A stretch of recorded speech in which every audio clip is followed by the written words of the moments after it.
fantastic. Thanks very much, Ellie. I want your job. I want to teach a disco unit. Oh, that sounds amazing. The gay man inside me is loving that. I'm not going to complicate things with the gay man inside me. I like mirror balls. Let's not start there. Okay. So just wanted to say huge thanks to Dan and to Martin for inviting me to speak to us tonight, and also to all of you for giving me the time and coming along to the event.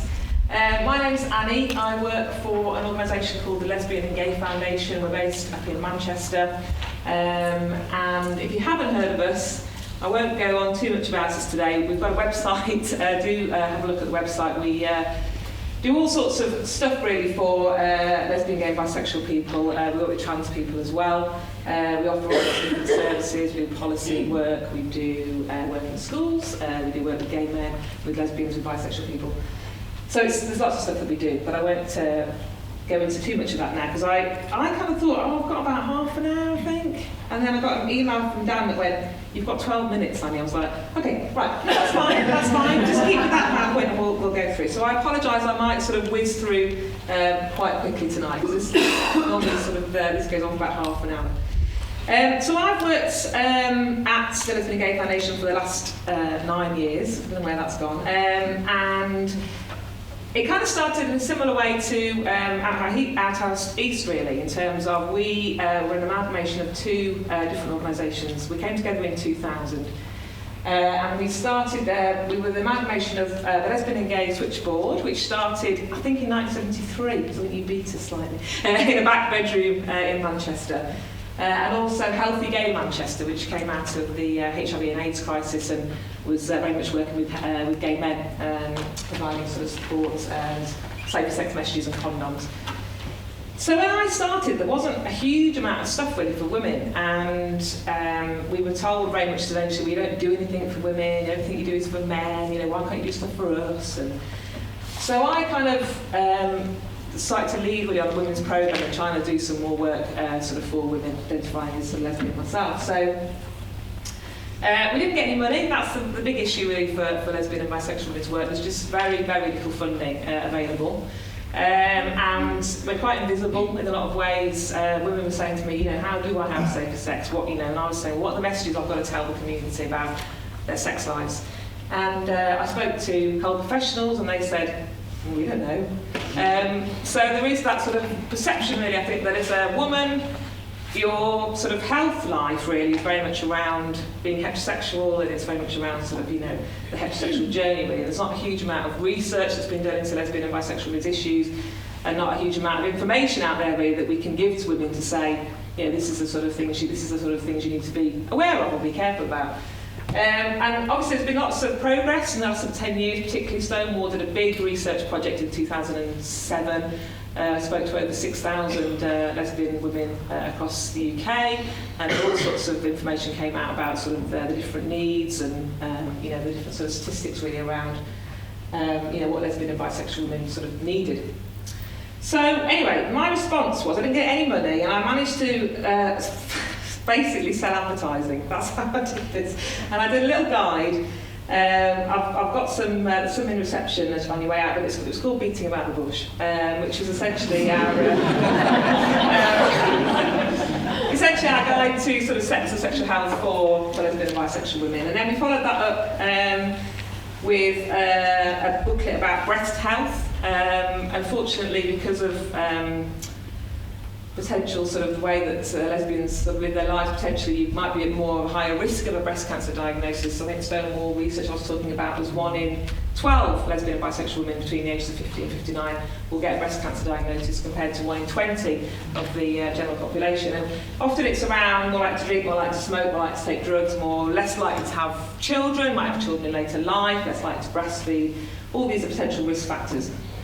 So we responded again, we sold advertising, and we made a booklet called Thanks for the Memories, which was, I think like the copies of the jugs and the pillows on the front there, but that was very much around, sort of celebrating boobs, because they're great, but also about that sort of breast health and looking after your own and checking your partners, and, sort of making sure that women are looking after themselves.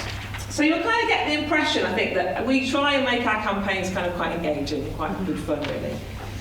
So I was absolutely delighted in 2010 we secured some funding, the first time I think there's ever been specific funding for lesbian and bisexual women for the Lesbian Gay Foundation, to do a project around cervical screening and the need for lesbian and bisexual women to go for regular cervical screening, because as a community we were kind of told we didn't need to go. You know, if you're not sort of sleeping with men, or you slept with men 10 years ago, or you only sleep with men on a Saturday, then you don't need to go to screening. So, just to give you a bit of background really around cervical cancer in the UK, almost 3 women a day die from the disease. And it's largely preventable, and this is the biggest sort of risk factor for cervical cancer is not going for regular screens. And the problem was that women, lesbian and bisexual women, were being told you don't need to screen. Perhaps at the point of access, so when they're actually going and building up that courage to sort of go and have a screen, they were being told, you know what, you don't need to be here. Or they were being told, by the friends, and when I went, I didn't need to go. So, there's all these sort of myths that went around the community, really. So, we needed to sort of stop that. So, as I say, we got some funding in 2010, and the NHS changed its guidance in 2009 because there was some research done, this is the science bit, into the transmission routes of the human papillomavirus, which is HPV, which causes around 99% of cervical cancer diagnosis. And they found that actually, because they thought it was only transmissible during heterosexual penetrative sex, but actually you can transmit it via skin-to-skin contact. So lesbians were at risk, even if they'd never slept with a man, or if they'd slept with, there was no bisexual sleeping with men, or they'd slept with men on a Saturday. Because obviously, not all lesbians only sleep with women, So the idea behind the project really was to break down those myths, and that was both within the lesbian and bisexual community, but also with health professionals. Women said, I went and had a screen. Well, I went to go for a cervical screen. They're called screens now, they used to be called smears. And I was told, you're not supposed to be here. Or I had a really homophobic response, actually. She was really horrible to me and said, oh my God, I can't believe you're a lesbian, what are you doing here? And we heard all these really sort of difficult horror stories from women saying, I wasn't sort of given a screen and I was turned away. And also these, as I said before, this sort of heterosexism within the health professions, it's very, not everybody, so there's some amazing sort of doctors and nurses out there, but there were many that, again, as Emery was saying, that training's not there, so they're not sort of told about the particular needs of lesbian and bisexual women. If a woman who comes to a clinic says, I'm only speaking with women, I don't know what to do with that, you know what I mean? I don't know how to respond to that. So often the questions you asked are you sexually active? Yes. Are you trying for a baby? No. What contraception do you use? I don't use any. What do you mean you don't use any contraception? You get this huge sort of tirade. Do you know how much risk you put yourself at? It's like, well, I only sleep with women.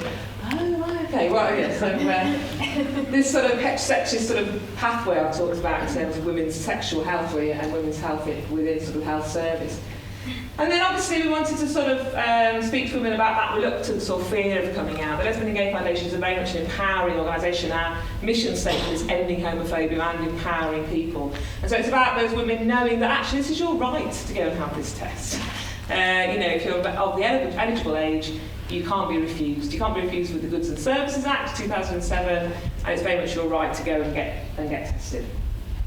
So those are some of the barriers really that women have experienced and they told us about. So what were we trying to do? This was our objectives really. Get that knowledge increase with women. As I said, increase those rights. People knowing that it's your right to go and access a screen. If you get a bad response, then there are complaints procedures. You can talk to your GP, you can talk to the NHS about complaining about sort of being treated inappropriately. And increasing the confidence of women to go and deal with those barriers really. And we did it in all sorts of different ways. As I said, we try and come up with sort of, hopefully, engaging campaigns. And for this one, because it was about going for a screen test, a screening, we decided to sort of base it on a Hollywood movie. So the booklet, which there's some outside, is all about sort of Hollywood movies and sort of putting your service in the spotlight. And this idea of we held sort of launch events and there were red carpets, and there's all this idea about going for screen tests and making it engaging. And we thought about where would we put the information. So we did posters, we had the booklets, we did an online game, we did stuff on Twitter, Facebook, we went and spoke to women's groups, we did videos. So there's all sorts of different ways that we sort of got the information out there. And we did we worked in partnership with the University of Salford, and they produced this huge report. I sleepless nights over this, I have to say, but this huge report which basically evaluated everything that we'd done. You know, was it a success? Had it made a difference? And the timetable, we did it for 12 months. We started in August 2010 and we ran it until July 2011. And we did the first bit was a baseline survey, so we asked women, what are your current knowledge, experience, attitudes to cervical screening? Do you go? Have you been told not to go? Do you like going? Nobody said yes. Do you know what I mean? So we're trying to find out those initial baselines. Then we did the awareness raising campaign, and then we did some post-intervention. So we went and asked women, have you seen the campaign? Did you like it? What did you like most about it? Has it changed your behaviour? Are you now going for a screen? Are you doing things differently? So just an idea of all the stuff that we did, as I've talked about. We did posters and information booklets, we did lots of stuff online, did the videos.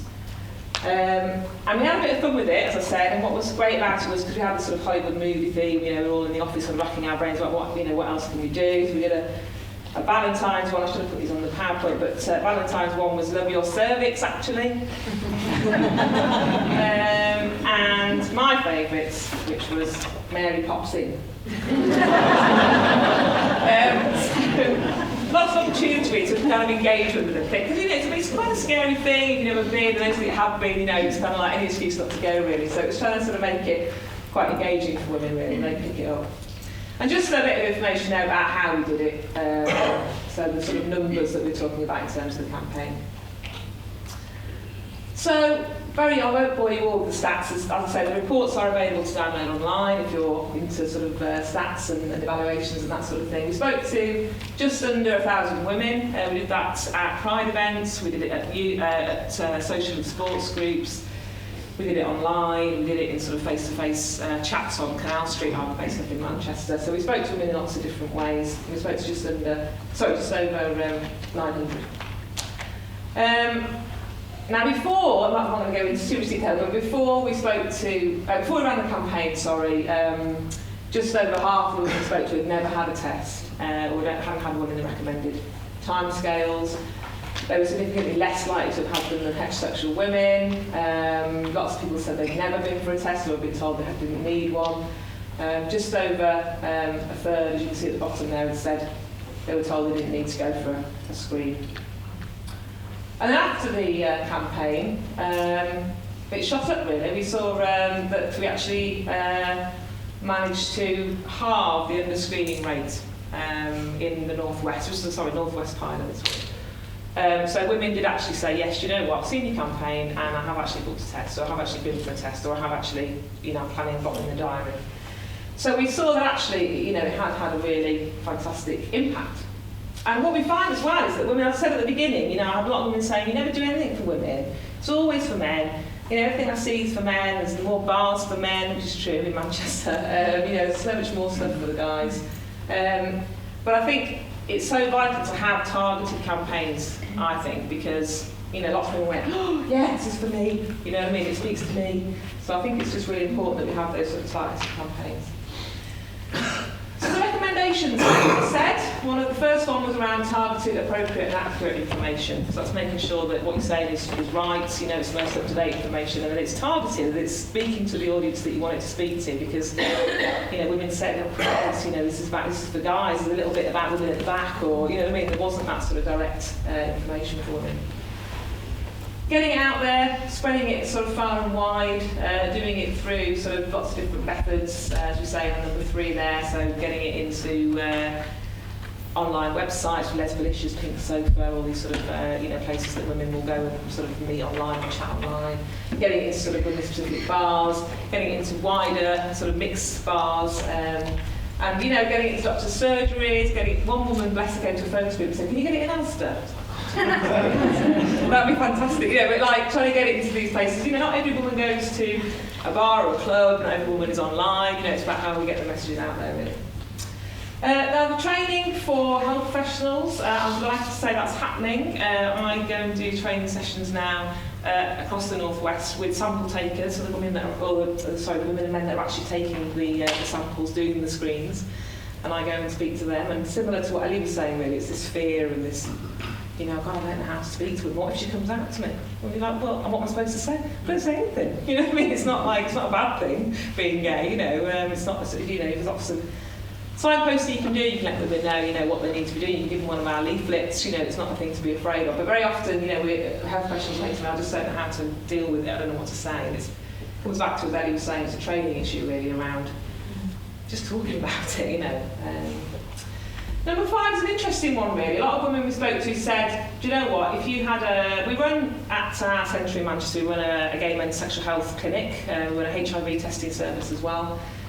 And women said, we want something. You know, actually, if I came to the LGF and I came and had my screen there, I'd feel much happier doing that than if I went to my doctors, local doctors. The issue with that is I haven't got any money to do it at the moment. If I can get some money to do it, then that's something that certainly I'm looking to explore. But I think my view on that is I want women to be able to go to their GP or go to their clinic and go, yeah, I've had a good experience here, thanks very much. Do you know what, I was in the waiting room and there's a poster on the wall, it's got 2 women on it and that represents me. Do you know what I mean? And I want that to sort of happen across the board, that you go into these services and you are being represented and you are being treated correctly and you aren't being discriminated against. So we'll see how we get on with that one, whether I can find some money to try and do a specific service. But it's very much about linking back to number 4, really about training health professionals and letting them know. 2 minutes, fine, okay.